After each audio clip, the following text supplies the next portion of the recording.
Hey everybody, welcome back to the channel. If you were following along last week, you saw we were doing a lot of work here in the sunroom.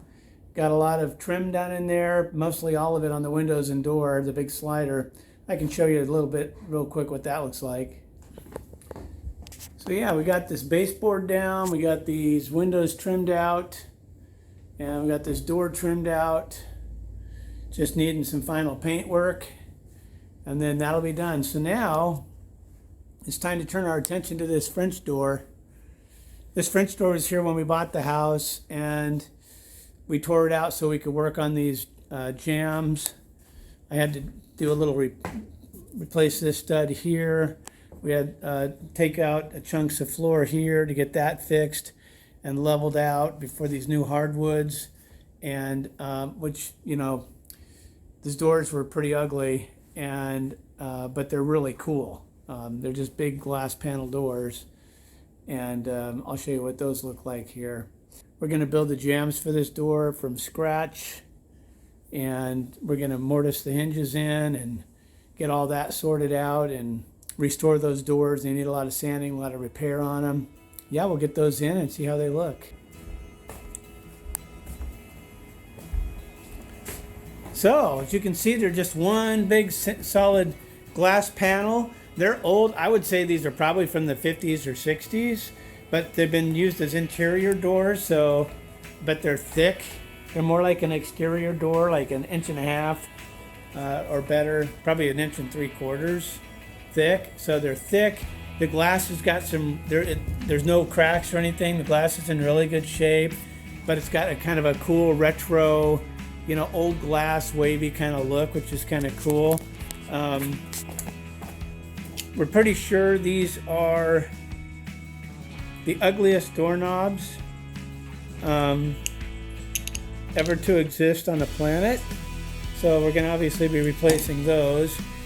This, they were nice enough to install a gate latch as a bolt for this door to slam it up into the top jamb, just in case somebody was trying to kick the door in, I guess.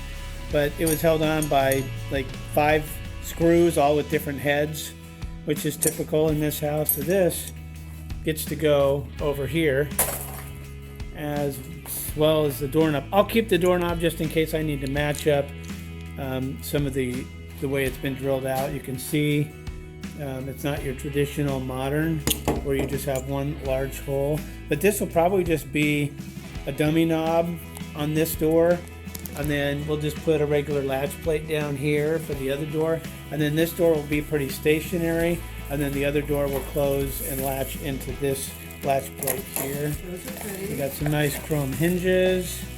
Those are pretty. Gotta have a little bling. Some nice little chrome knobs. Those will be pretty. Those will be very pretty on the black And then I door. do have a new hinge plate that's chrome also. But Cool. I don't have that out. Oh yeah, we have a bolt Yeah. for that to go up into you can the. leave them So closed. this door will be kind of the stationary door. I can show you. So same thing we're doing in the rest of the house. Chrome hardware and painted black doors. So we kind of like that look. Now, as you can see, I've got some repair work to do. I got to clean this up, fill a lot of holes with some Bondo or a good quality filler. Yeah, you can see down here we got some real beat up areas. I've got to get my razor knife out and clean up all this nasty overlap on all the paint. These guys were not really, they were kind of hillbilly the way they did this. They weren't really ones to mask things off or cut things in. They just kind of grab a 2-inch brush and just kind of make it kind of close. But they're very solid doors. They've been used in an interior application, even though I think originally they probably were single pane exterior doors back in the day, just based on the thickness of them. Its partner's still in here in the bedroom, and that's not because it was broken. That tape was there when the doors were installed just to keep me from walking into them, which I tend to do from time to time when I'm rushing around. Yeah, you can see these doors are almost a full 1 3/4 inch thick. So they're like a exterior door thickness. So pretty beefy, pretty heavy actually too, solid wood. So this wood strip here, as I've learned online, is called an astragal.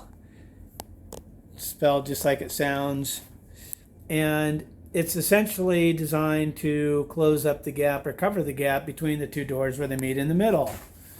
Now on an exterior door, that's kind of necessary because you'd get bugs and wind and breeze coming through between the doors if you didn't have a way to seal that gap. And so that's what the astragal is for. And you can see this one's had some serious problems. This has been beat up really bad. I don't know if this is milled into the door. My guess would be that it's actually, the way it looks here on this end, is it's actually a added on strip. So my hope is that I can take my razor knife and cut this line and cut the line from the other side and get my small little trim tool and some putty knives and start working that and see if I can loosen up the nails and remove that strip. We could either replace it with a new one of some sort of strip. It could just be a simple, 1 inch, 1 1/4 inch wide, 1/4 inch thick, simple strip if we wanted to do something really simple. Or we could do something a little more fancy, fluted like this. But I'm thinking, since it's an interior door, and it's not really a space that we're really that concerned with noise, but if somebody was trying to control sound or something like that, they might want to put that strip there in order to seal the two doors better together.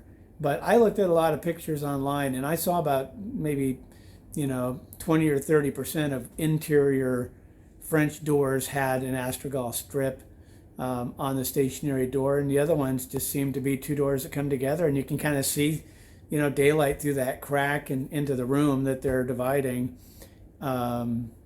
That doesn't bother me for the sunroom. We're probably always going to have one door open anyway. I could show you that. The door on the left will be the stationary door. The little chrome bolt will go up into the jamb. And then this door we kind of, use as the going in and out door. But typically it'll just be swung open up against this wall, and that will pretty much usually be open. But if we do want a little privacy there, or we want to just heat that room in the winter or something, then we can shut that door, put them together, and make that room a little bit more separate space.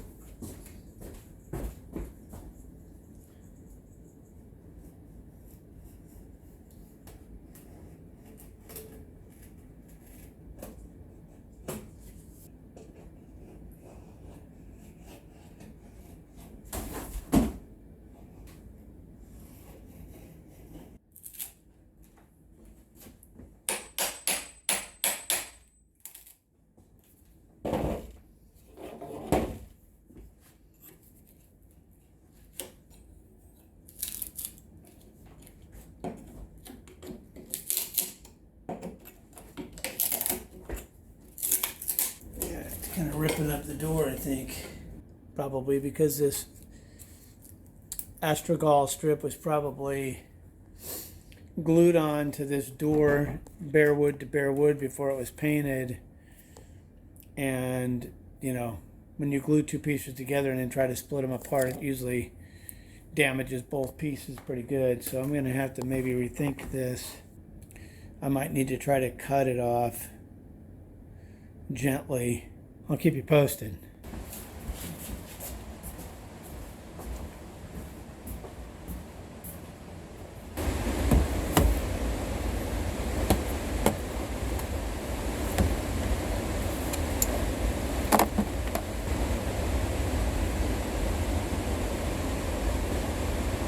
So what the heck is this scary looking thing all about?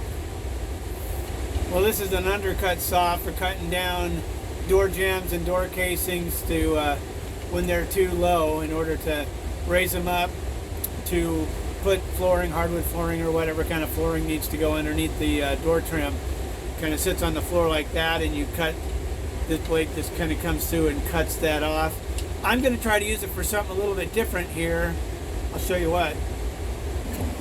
So last night I was trying to pry this astragal, that strip that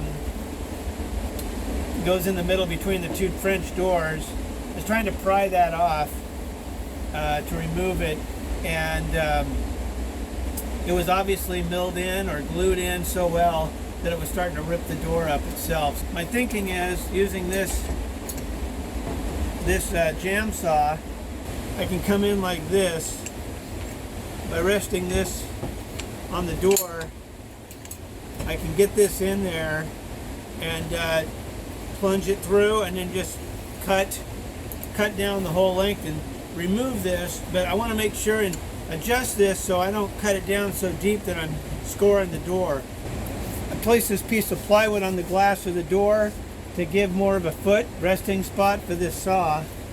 So otherwise I don't have much to rest it on here, and it's going to want to fall backwards.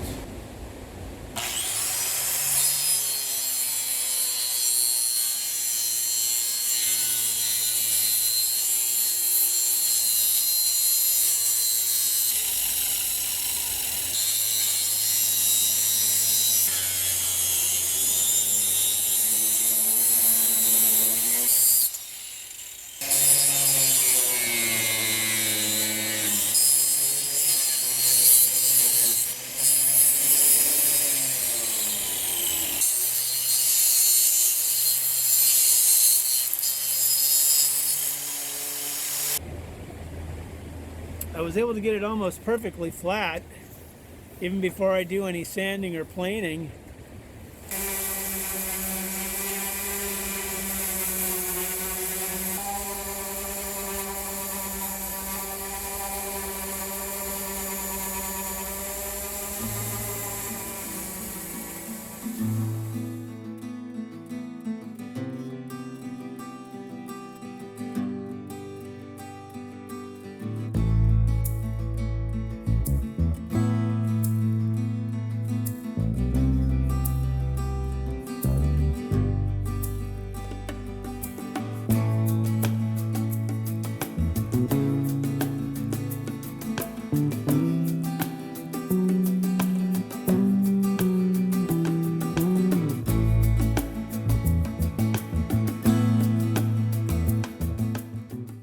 Well, it turned out the astragal that I'd cut off with my jam saw was just a part of a larger piece of molding that had been glued and nailed onto the edge of the door.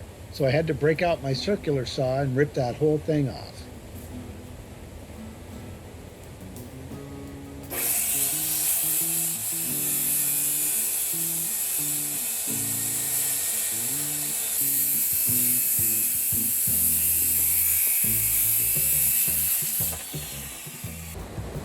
In addition to the astragal situation, both of these French doors had the bottoms cut uneven and out of square.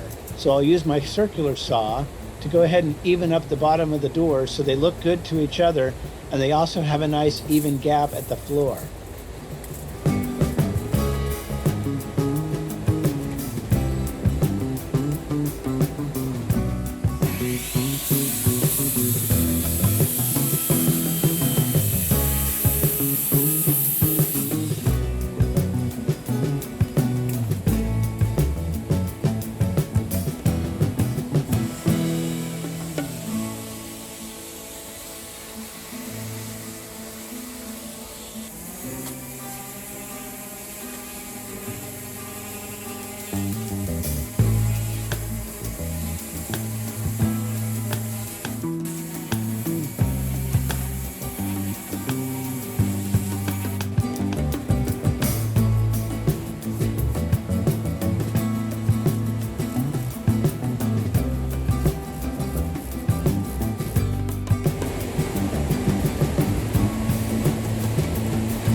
This old subsiding is sticking out proud anywhere from a 1/4 inch or more past my stud, so it's gonna make it very hard to shim this up when I put my jamb leg in. So I'm just gonna add I made some little blocks, 1/2 inch blocks, just to further this out a little bit, and 3 spots where my hinges go on the new door jamb. So I'm just gonna put these here, and that way I won't have to make a complete mess by trying to trim all this out flat and flush and throw drywall dust and sawdust all over the house for no real reason. This is all going to be encapsulated in the new casing and jamb. So by using these, I won't have to worry about that. I just put a mark kind of in the middle of where my hinge goes and just kind of try to center those to that, because that's where I'm going to be putting my primary screws for the jamb leg. I'm just using some little pinhead screws in case I need to remove these for shimming or something. I can, as opposed to nailing them.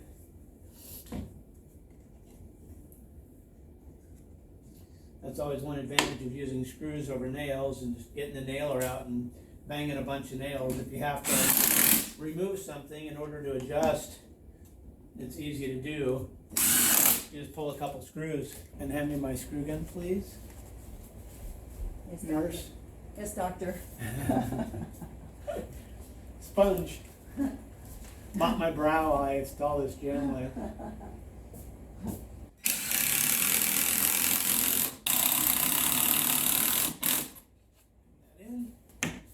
I'm only putting these up temporarily so I can measure and get my jamb top piece in, because I still need to mortise out my hinges, and I'd much rather do that on a table than vertically like this with the router. So once I get this top plate put up here, this top jamb properly shimmed down and fastened to the header, then I'll pull these back off and mortise out my hinges so we can test fit the doors. So this is kind of just a temporary install.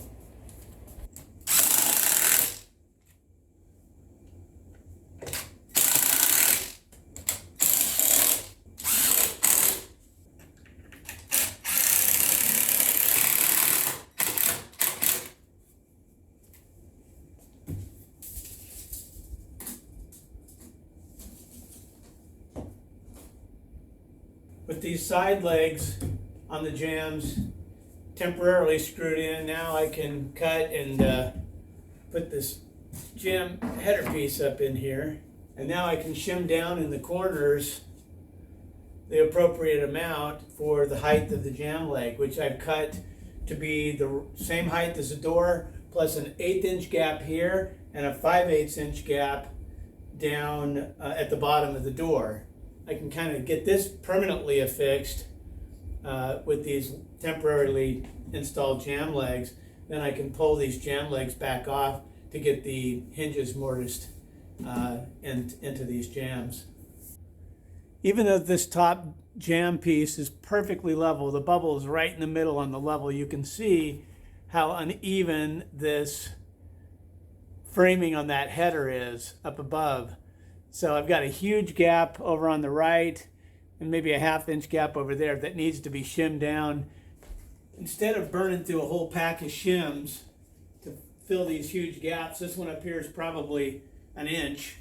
I cut some little 3.5 inch wide blocks of 3/4 inch plywood to go to here, which still gives me plenty of room for a couple shims.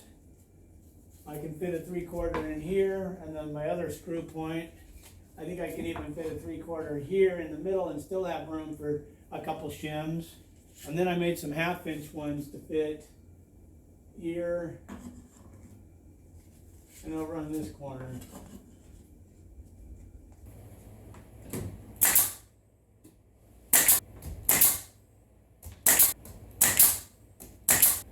I don't mind nailing these up instead of using screws, because I can't foresee any reason I would need to remove these blocks. And if I did need to, I could just pry them off with a crowbar. So.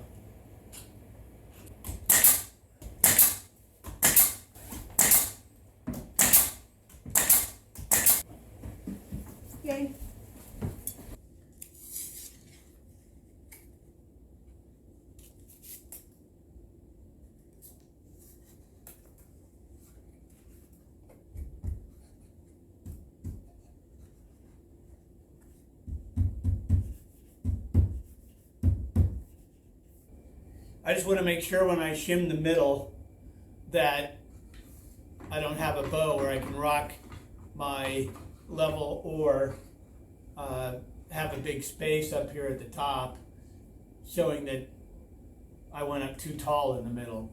Because I want a nice even 1/8 inch gap between the top of my two doors and the header. So I just need to make sure and get this nice and flat to the corners.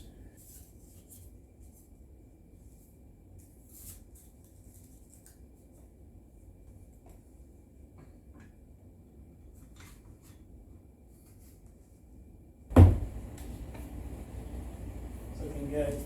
I'm just going to pop a nail right in the middle of these two shims to pin everything in place.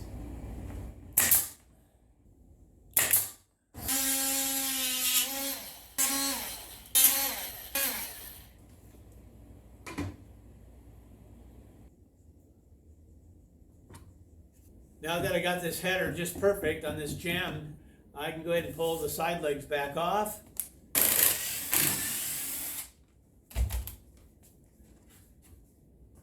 I just need to make sure and mark them left and right.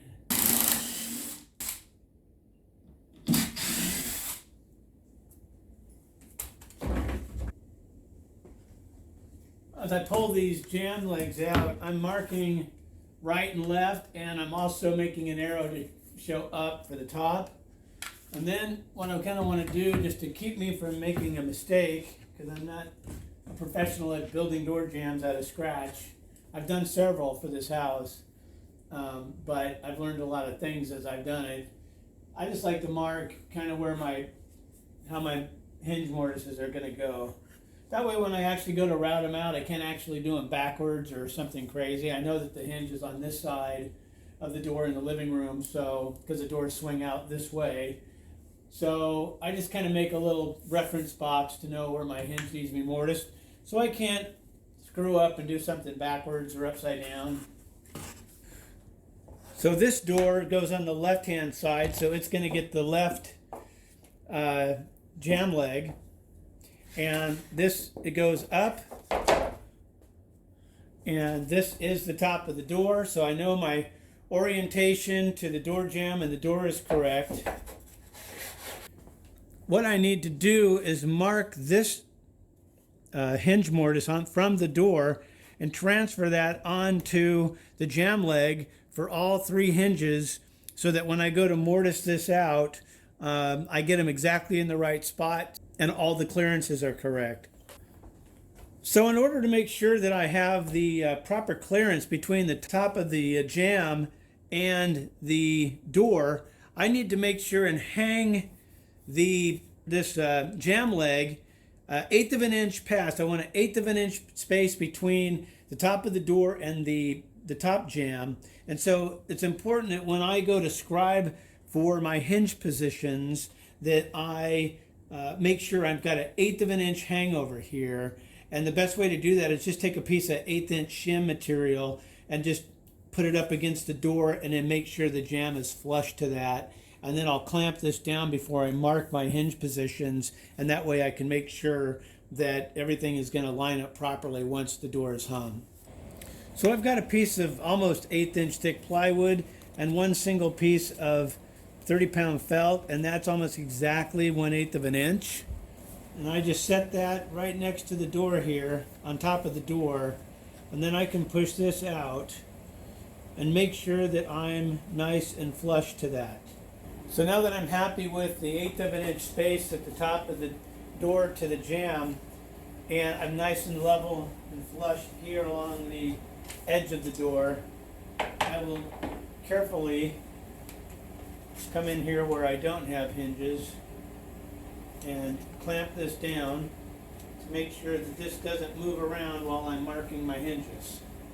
So I got my perfect 1/8 inch overhang here at the top of the door. I got everything flush and clamped. Now I can go ahead and mark exactly where I want my mortises on my jamb leg to match up to the hinge mortises on the door. So I'm going to make sure my pencil's nice and sharp. I'm going to line up my speed square with that edge, and I'm going to mark like that.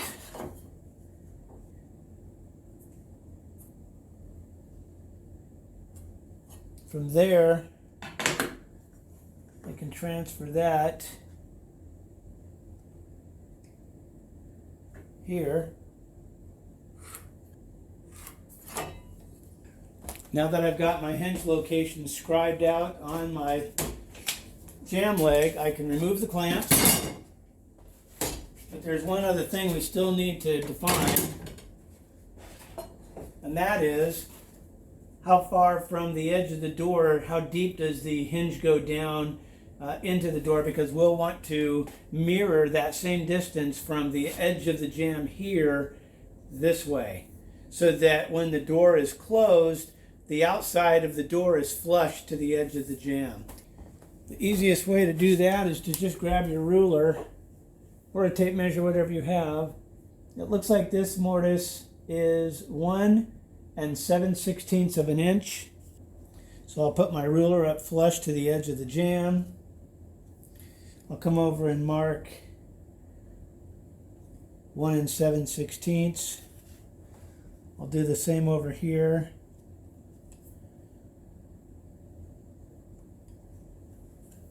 Then I can connect these lines.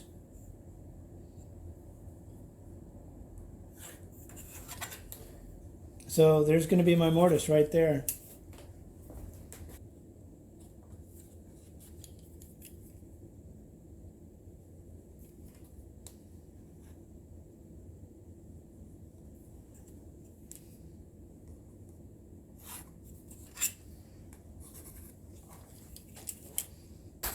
The bottom, I've got a 5/8 inch space between the bottom of the door and the bottom of the jamb leg, which will represent the space between the bottom of the door and the flooring. So these are the hinges we're using for this door. I've got the pin facing up since this is the top of the door. It's a chrome hinge. It's a 4-inch long hinge. And you can see the holes don't all line up perfect. So I'll probably have to tap some glue and toothpicks into those, or on a couple of them, to try to get those to line up better. I mean, it's a 60-plus-year-old door and a new hinge, so I'm not surprised it doesn't line up perfect. Since this is French doors and I've got 6 hinges to do, the fastest way for me to do that is I made this little template.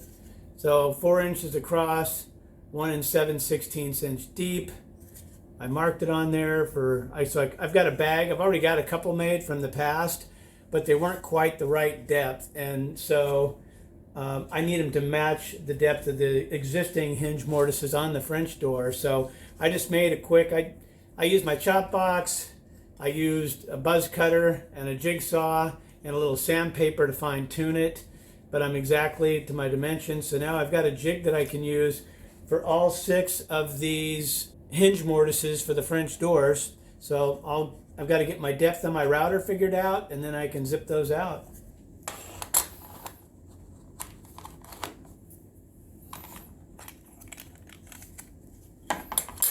So I want to set up the depth on my trim router to be the same as the thickness of my template that I made and the thickness of the hinge. So it's a little shy right there. So I can move my adjustment knob. Go until I can just feel the tick of that router tooth and then back it off a little bit. So now when I route out this mortise and drop the hinge into that mortise, the top of this hinge should be perfectly flush with the jamb. So to set this up for routing, I'm going to just put my template so that it's perfectly flush to the edge of the jamb and perfectly lined with the marks that I made previously for my hinge placement. Then I can clamp this down, double check everything's nice and flush.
thing needs a lot of TLC.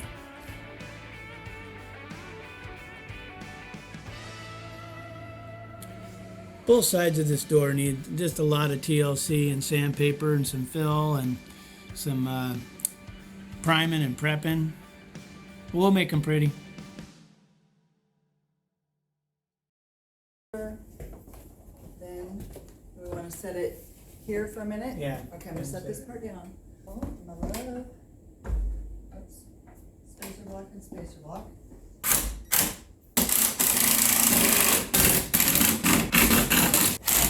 Close it. Just, I need to kind of do it slowly, make sure it's not going to hit something. right. And Yeah. tear up my You do jam. it. You do it because Beautiful. you do good work. Superhero, Yeah, that gap is perfect up there. right? Wow. So excited. I never thought I'd be so excited about a crummy old door, I know. right?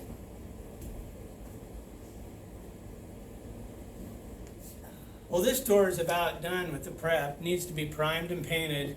We got it hung just to rough it in to make sure everything's going to line up properly before we paint. If we needed to plane off a corner or something to get things to line up right, because these are really old doors, we'd want to do that before we paint them so we don't have to come back and repaint. So we'll be hanging up this jamb and this door to see how it aligns with this. But I think that's probably it for this week. And probably going to be next week when you see the reveal, the trim, everything painted, the doors painted out. We can get some nice close-up tight shots to show how nice the finished product looks after the restoration of these doors that were really hammered. And hopefully that was helpful or entertaining. Please subscribe. Please hit like. Helps the channel. And leave a comment if you have maybe some ideas on a better way to do stuff or have any questions about how we're doing it. We'd love to hear from you. So thanks a lot for watching, and we'll see you next week. Bye.